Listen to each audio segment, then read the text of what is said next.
Hello, I'm Asif Farouk of Finextra, and we're here at Swift Standards Forum event, The Future of Financial Standards.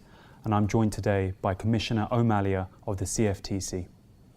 Commissioner, how do you envision technology and big data being used for the future of the CFTC?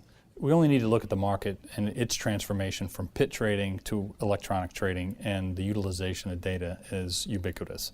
So the Commission needs to make that same leap from a 20th century regulator into the 21st century and utilize all the technology resources available to crunch the big data questions. We have the swaps market and all the SDR reporting being done today, and we receive 60 million messages a week.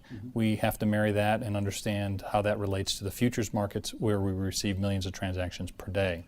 So it is a big data question, and technology is the only way that we're ever going to have an effective surveillance capability in this market. And I think we need to evolve into to perform risk analytics, the bilateral and exposure between counterparties, and certainly exposure to certain commodity classes. So understanding that and having some predictive quality through technology would be very useful for us.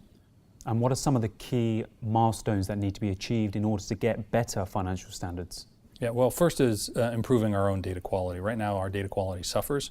We weren't very precise, and I think the way we wanted the data reported, and we can do a better job. Currently, we've established a cross-divisional working group to really do our own internal analysis and to figure out what's working, what isn't internally, to improve our capabilities. And recently we put out a comment file asking the market for its input on how to improve data quality.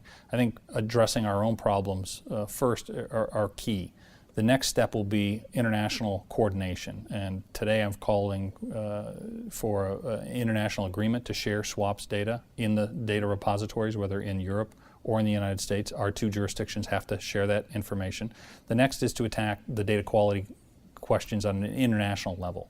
Both the US and the EU are proceeding down a very similar path and are facing similar problems. Data quality is an issue. We need to develop a form and format for all of the standards in order to have do an apples to apples comparison of the data when we look at it at a cross-border relationship. Financial markets are clearly global markets, and so should the regulation.